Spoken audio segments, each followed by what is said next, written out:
ओम शांति 12/6/2024 प्रातः मुरली। ओम शांति। बाप दादा मधुबन। बाबा आज कह रहे हैं, मीठे बच्चे, बाप उस रथ में आते हैं जिसने पहले पहले भक्ति शुरू की, जो नंबर 1 पूज्य था, फिर पुजारी बना है। ये राज सबको स्पष्ट करके सुनाओ। मीठे बच्चे, बाप उस रथ में आते हैं जिसने पहले पहले भक्ति शुरू की, जो नंबर 1 पूज्य था, फिर पुजारी बना है। ये राज सबको स्पष्ट करके सुनाओ। प्रश्न: बाप अपने वारिस बच्चों को कौन सा वर्षा देने आए हैं? उत्तर: बाप सुख, शांति, प्रेम का सागर है। यही सारा खजाना वह तुम्हें विल करते हैं। ऐसा विल कर देते जो 21 जन्म तक तुम खाते रहो, खूट नहीं सकता। तुम्हें कौड़ी से हीरे जैसा बना देते हैं। तुम बाप का सारा खजाना योग बल से लेते हो। योग के बिना खजाना नहीं मिल सकता है। ओम शांति। शिव भगवानोवाच। अब शिव भगवान निराकार को तो सभी मानते हैं। एक ही निराकार शिव है जिसकी सब पूजा करते हैं। बाकी जो भी देहधारी है उनका साकार रूप है। पहले पहले निराकार आत्मा थी, फिर साकार बनी। साकार बनती है, शरीर में प्रवेश करती है, तब उनका पाठ चलता है। मूल वतन में तो कोई पाठ है नहीं। जैसे एक्टर्स घर में हैं तो नाटक का पार्ट नहीं, स्टेज पर आने से पार्ट बजाते हैं। आत्माएं भी यहाँ आकर शरीर द्वारा पार्ट बजाती है। पार्ट पर ही सारा मदार है। आत्मा में तो कोई फर्क नहीं है। जैसे तुम बच्चों की आत्मा है, वैसे इनकी आत्मा है। बाप परम आत्मा क्या करते हैं, उनका ऑक्यूपेशन क्या है, वो जानना है। कोई प्रेसिडेंट है, राजा है, ये आत्मा का ऑक्यूपेशन है ना। ये पवित्र देवताएं हैं, इसलिए उनको पूजा जाता है। अभी तुम समझते हो, ये पढ़ाई पढ़कर लक्ष्मी नारायण विश्व के मालिक बने हैं। किसने बनाया? परम आत्मा ने। तुम आत्माएं भी पढ़ाती हो।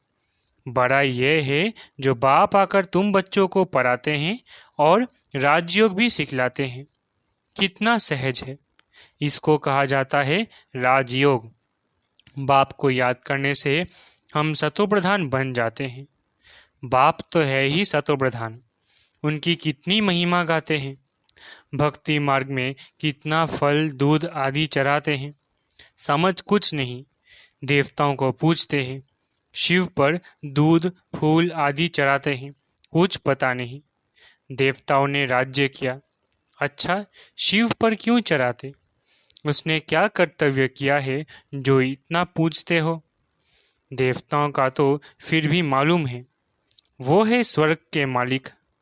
उन्हों को किसने बनाया ये भी पता नहीं। पूजा भी करते हैं शिव की, परंतु ख्याल में नहीं कि ये भगवान है। भगवान ने इन्हों को ऐसा बनाया है। कितनी भक्ति करते हैं, है सब अनजान। तुमने भी शिव की पूजा की होगी। अभी तुम समझते हो, आगे कुछ भी नहीं जानते थे।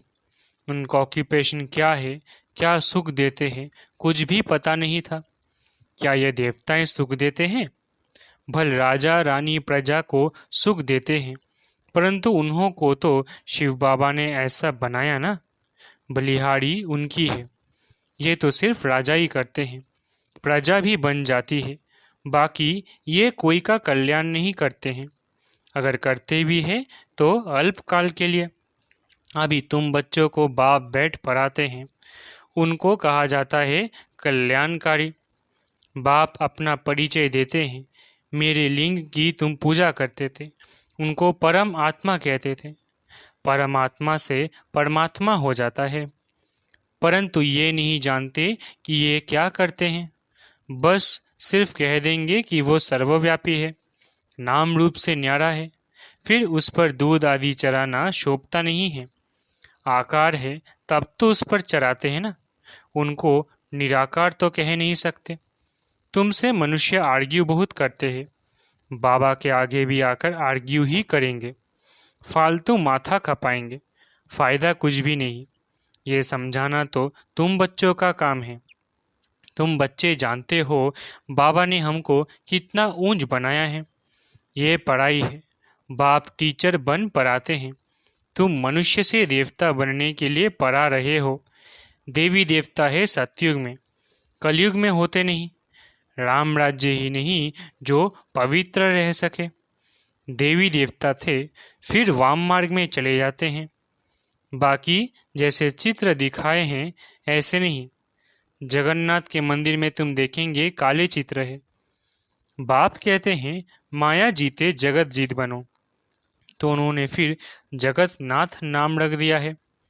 ऊपर में सब गंदे चित्र दिखाए हैं। देवताएं वाम मार्ग में गए तो काले बन पड़े, उनकी भी पूजा करते रहते हैं। मनुष्यों को तो कुछ पता नहीं कब हम पूज्य थे। 84 जन्मों का हिसाब किताब किसकी बुद्धि में नहीं है। पहले पूज्य सतोप्रधान, फिर 84 जन्म लेते लेते तमो प्रधान पुजारी बन पड़ते हैं। रघुनाथ मंदिर में काला चित्र दिखाते हैं, अर्थ तो उनका कुछ भी समझते नहीं। अभी तुम बच्चों को बाप बैठ समझाते हैं। ज्ञान चिता पर बैठ गोरे बनते हो, काम चिता पर बैठ काले बन पड़ते हो। देवताएं वाम मार्ग में जाकर विकारी बन पड़े, फिर उनका नाम देवता तो रख नहीं सकते। वाम मार्ग में जाने से काले बन पड़े हो, ये निशानी दिखाई है। तुम जानते हो कि शिव बाबा तो काला बनता ही नहीं। वो तो हीरा है, जो तुमको भी हीरे जैसा बनाते हैं। वो तो कभी काला बनते नहीं। उनको फिर काला क्यों बना दिया है?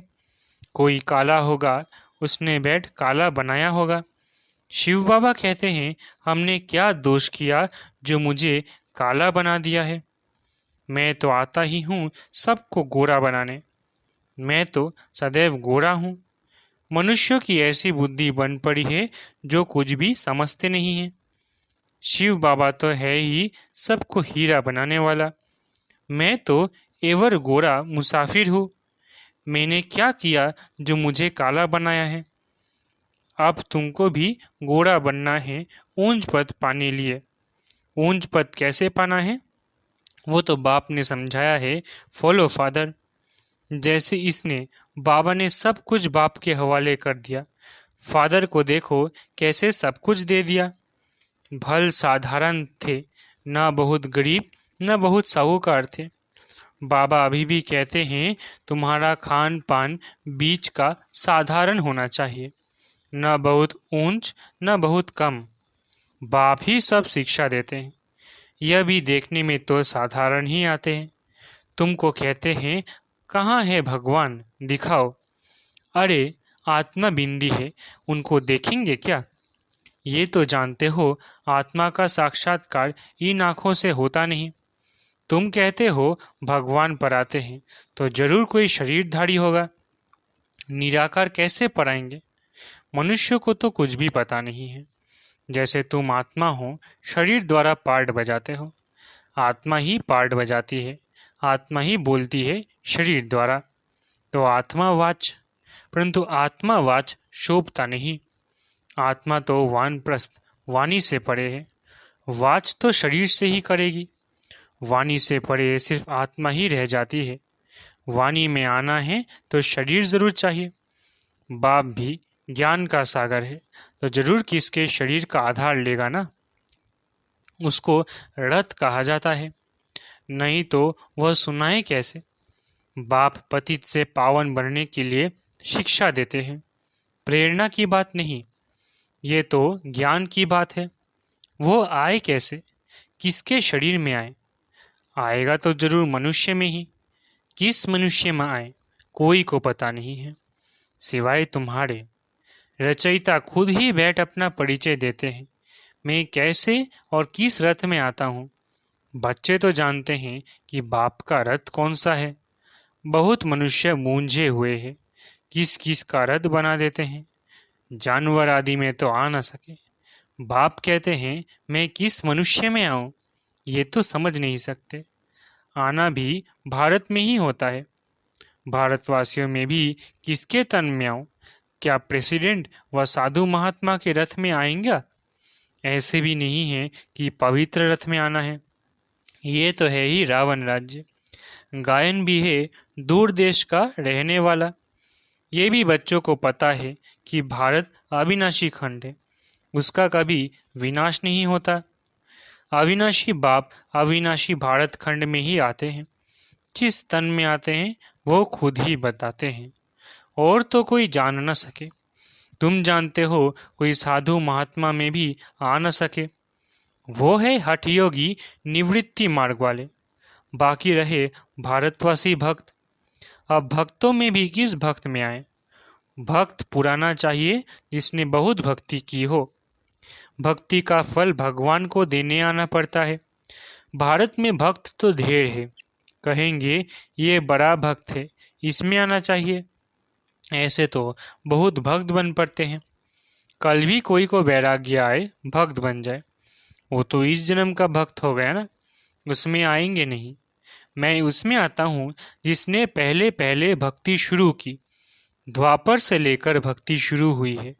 ये हिसाब किताब कोई समझ न सके। कितनी गुप्त बातें हैं। मैं आता हूँ उसमें जो पहले पहले भक्ति मार्ग शुरू करते हैं। नंबर 1 जो पूज्य था वही फिर नंबर 1 पुजारी भी बनेगा। खुद भी कहते हैं ये रथ ही पहले नंबर में जाते हैं, फिर 84 जन्म भी यही लेते हैं। मैं इनके ही बहुत जन्मों के अंत के भी अंत में प्रवेश करता हूँ। इनको ही फिर नंबर 1 राजा बनना है। यही बहुत भक्ति करते थे। भक्ति का फल भी इनको मिलना चाहिए। बाप दिखलाते हैं बच्चों को कि देखो यह मेरे पर वारी कैसे गया, सब कुछ दे दिया। इतने ढेर बच्चों को सीखने के लिए धन भी चाहिए। ईश्वर का यज्ञ रचा हुआ है। खुदा इसमें बैठ रुद्र ज्ञान यज्ञ रचते हैं। इसको पढ़ाई भी कहा जाता है। रुद्र शिव बाबा जो ज्ञान का सागर है, उसने यज्ञ रचा है ज्ञान देने के लिए। अक्षर बिल्कुल ठीक है। राजस्व स्वराज्य पाने के लिए यज्ञ। इसको यज्ञ क्यों कहते हैं? यज्ञ में तो वो लोग आहुति आदि बहुत डालते हैं। तुम तो पढ़ते हो, आहुति क्या डालते हो? तुम जानते हो हम पढ़कर होशियार हो जाएंगे, फिर ये सारी दुनिया इसमें स्वाहा हो जाएगी। यज्ञ में पिछाड़ी के टाइम जो भी सामग्री है सब डाल देते हैं। तुम बच्चे अब जानते हो हमको बाप पढ़ा रहे हैं। बाप है तो बहुत साधारण, मनुष्य क्या जाने। उन बड़े बड़े आदमियों की तो बहुत बड़ी महिमा होती है। बाप तो बहुत साधारण सिंपल बैठा है। मनुष्यों को कैसे पता पड़े? ये दादा तो जौहरी था। शक्ति तो कोई देखने में नहीं आती, सिर्फ इतना कह देते इसमें कुछ शक्ति है। बस ये नहीं समझते कि इसमें सर्वशक्तिमान बाप है। इसमें शक्ति है। वो शक्ति भी आई कहाँ से? बाप ने प्रवेश किया ना। जो उनका खजाना वो ऐसे थोड़ी ही दे देते हैं। तुम योग बल से लेते हो, वो तो सर्वशक्तिमान है ही। उनकी शक्ति कहाँ चली नहीं जाती। परमात्मा को सर्वशक्तिमान क्यों गाया जाता है, ये भी कोई जानते नहीं। बाप आकर सब बातें समझाते हैं। बाप कहते हैं मैं जिसमें प्रवेश करता हूँ इसमें तो पूरी जंग चढ़ी हुई थी। पुराना देश, पुराना शरीर, उसके बहुत जन्मों के अंत में आता हूँ। कट जो चढ़ी है वो कोई उतार न सके। कट उतारने वाला एक ही सदगुरु है, वो एवर प्योर है। ये तुम समझते हो। ये सब बुद्धि में बिठाने लिए भी टाइम चाहिए। तुम बच्चों को बाप सब विल कर देते हैं। बाप ज्ञान का सागर, शांति का सागर है। सारा विल कर देते हैं बच्चों को। आते भी पुरानी दुनिया में हैं, प्रवेश भी उसमें करते हैं जो हीरे जैसा था फिर कौड़ी जैसे बना। वो भल इस समय करोड़पति है, परंतु अल्पकाल के लिए। सबका खलास हो जाएगा। वर्थ पाउंड तो तुम बनते हो। अभी तुम भी स्टूडेंट हो, ये भी स्टूडेंट है। ये भी बहुत जन्मों के अंत में है। कट चढ़ी हुई है। जो बहुत अच्छा पढ़ते उसमें ही कट चढ़ी हुई है। वही सबसे पतित बनते हैं। उनको ही फिर पावन बनना है। ये ड्रामा बना हुआ है। बाप तो रियल बात बताते हैं। बाप है ट्रुथ। वो कभी उल्टा नहीं बतलाते। ये सब बातें मनुष्य कोई समझ ना सके। तुम बच्चों बिगर मनुष्यों को कैसे पता पड़े? अच्छा, मीठे मीठे सिकिलधे बच्चों प्रति मात पिता बाप दादा का याद प्यार और गुड मॉर्निंग। रूहानी बाप की रूहानी बच्चों को नमस्ते। हम रूहानी बच्चों की रूहानी मात पिता बाप दादा को याद प्यार, गुड मॉर्निंग और नमस्ते नमस्ते नमस्ते। शुक्रिया बाबा। धारणा के लिए मुख्य सार। पहला, ऊंच पद पाने के लिए पूरा फॉलो फादर करना है। सब कुछ बाप के हवाले कर ट्रस्टी हो संभालना है। पूरा वाड़ी जाना है। खान पान रहन सहन बीच का साधारण रखना है। न बहुत ऊंच न बहुत नीच। दूसरा, बाप ने जो सुख शांति ज्ञान का खजाना विल किया है उसे दूसरों को भी देना है। कल्याणकारी बनना है। वरदान, पवित्रता की गुह्यता को जान सुख शांति संपन्न बनने वाले महान आत्मा भव। पवित्रता की गुह्यता को जान सुख शांति संपन्न बनने वाले महान आत्मा भव।